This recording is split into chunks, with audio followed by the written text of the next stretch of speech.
Now we're going to hand over to His Excellency. After this, we'll have one more segment, then that will be it for the Q&A. But now we have to hand over to Excellency. Thank you. I wish I saw the faces of those who asked those questions very clearly. Igwe Polo, I remember you on Facebook. Yeah, how are you? Okay, now I'm seeing you in real person.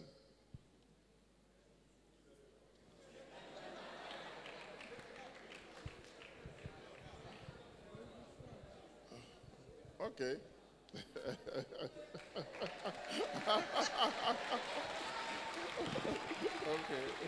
Okay.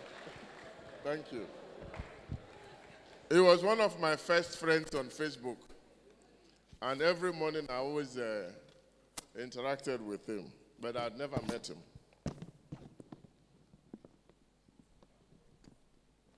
Well, Igwe Polo,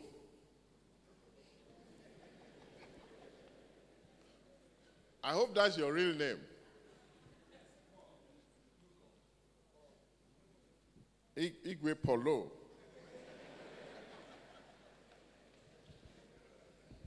Igwe Polo gave us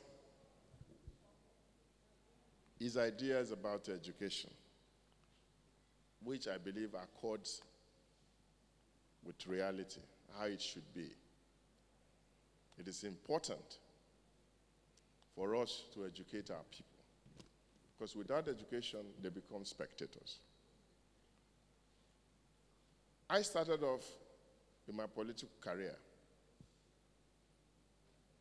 by saying that what we require in Bayelsa State are three things: human capital development, infrastructure development, and employment. Because I felt that you can build all the beautiful roads, but if these roads do not impact on the pockets of our people, then our people can become spectators. They can come out as well every morning to come and look at the beautiful roads you are building and go back in. That was how the oil company started with us. They came out, and I remember as a kid seeing Shell those days. They were doing some drilling work behind my community. And believe it or not, in the morning, grown-up men will all troop out to go and wonder at what Shell is doing. They were so intrigued by what was going on. They didn't understand the technology. And they say, Apo, Uyibo people. And they come back home. Before they knew it, Shell was taking all the oil from under their community. And then they woke up a few years ago, and then they started making trouble. But it was already too late. Why did that happen? Because our people were not educated. So they were not part of the process. So they were spectators. By the time they woke up, their day was over. It was the day of their children. And of course, you all were witnesses to what happened in the Niger Delta. We don't want that to happen again. And that is why we must pay attention to education. Having said that, talked about teacher salaries. If you take the data of all the teacher salaries in Nigeria, and I want anybody to prove me wrong, Bayelsa State is paying one of the highest salaries in this country to teachers today. We pay one of the highest. In fact, the other day I had to send the teachers themselves to go out there and get data. I'm not going to call names of states, but to a level 10 officer at that time, that state was paying 70-something thousand or so, whereas we were paying close to 200,000. You can't even compare. The difference, I can't remember the exact figures, but the difference was more than double what we were paying. So we pay our teachers. And I've also started paying attention to the training of our teachers. Some of you will recall that, yes, last year, we brought a Canadian group that came to retrain our teachers. This year, we have an arrangement with the Commonwealth for the retraining of our teachers. In fact, a few months ago, they wanted me to identify one teacher for training in the UK. So we are doing quite a bit. But let us look at it from both ends, at all times. Because I realize that we always like to look at it from the point of the government, but never from the point of those who are teaching. You must be dedicated to your job as well. And I think that accounts for more. Because if a teacher is dedicated to his job,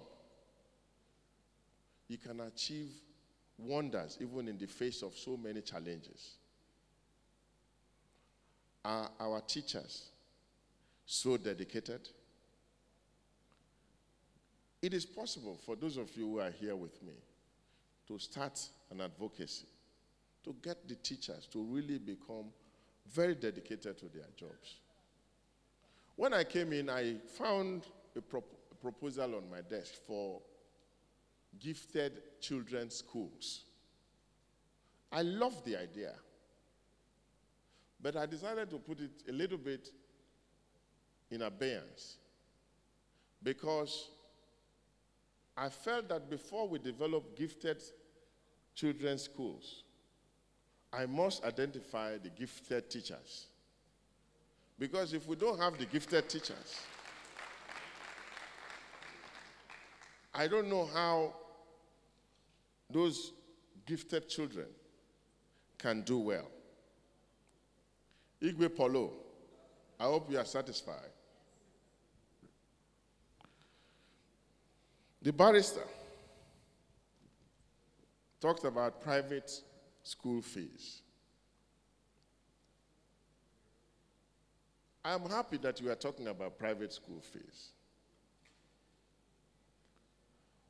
Almost everyone here, I believe, that has a child of school age has that child in a private school. Am I wrong? And we pay exorbitant fees. And we are complaining.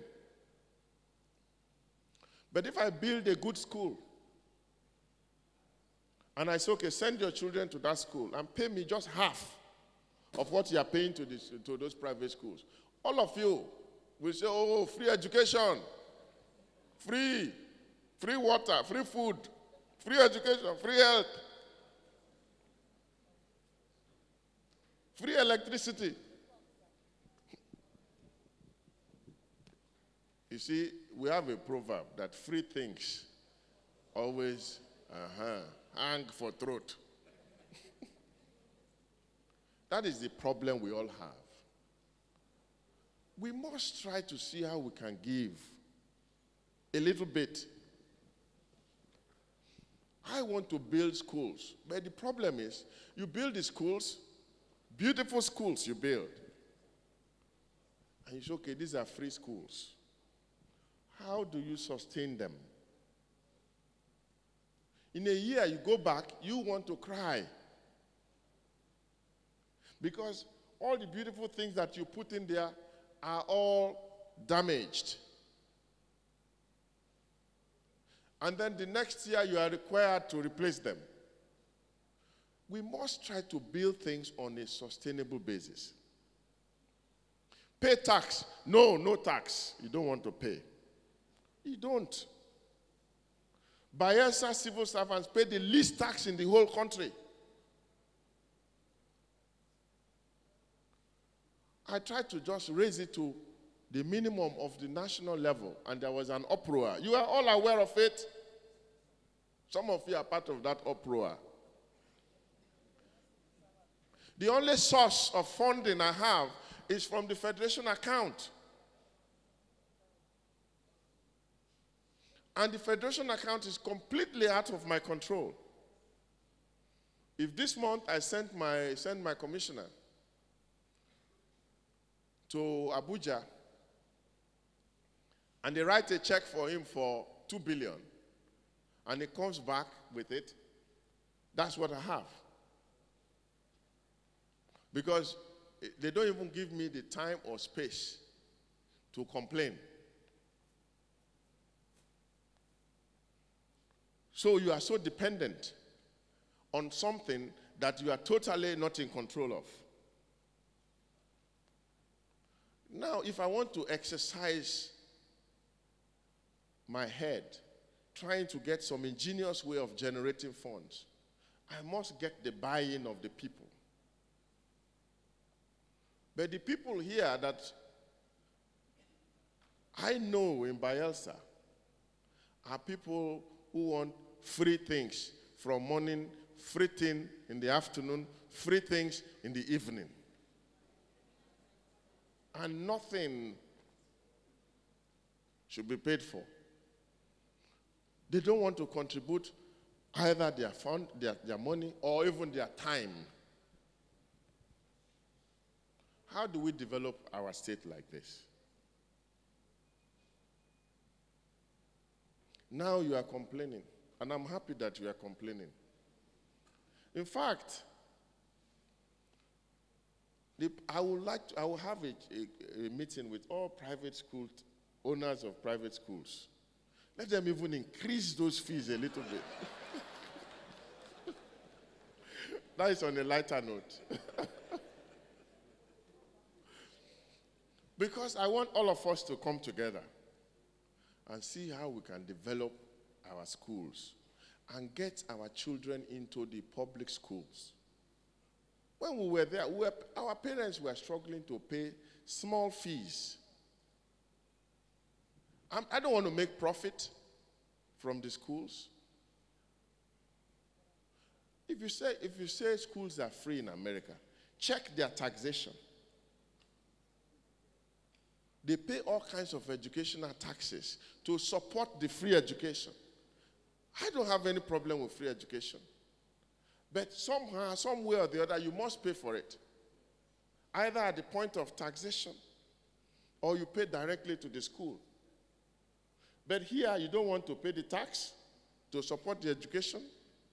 You also don't want to pay the fees. You want to eat your cake and still have it. You see, let's face it, this thing is not magic. I did not tell Bayelsans that I'm a magician. I told all of you that I'm here to work with you. I can only succeed if you work with me. If you don't work with me, I will not succeed. I tell everyone that no matter what vision I have, if that vision is not shared by you, it is a no vision. And today, how many of you share the vision of a great Bayelsa state? If you share the vision of a great Bayelsa state, then what are you doing to achieve that great Bayelsa state? The little thing we all will do somehow will contribute to the greatness of Bayelsa. I'm not saying that I'm not going to do something about the private school fees. I'm going to have a meeting with them, and I'm going to pay attention to private school fees. But seriously, at some point, I let some of these things happen because I wanted some of you to take notice so that we can begin to talk about them, so that we can find a way forward. Now that you have noticed, I can see that the time has come for us to find a way forward.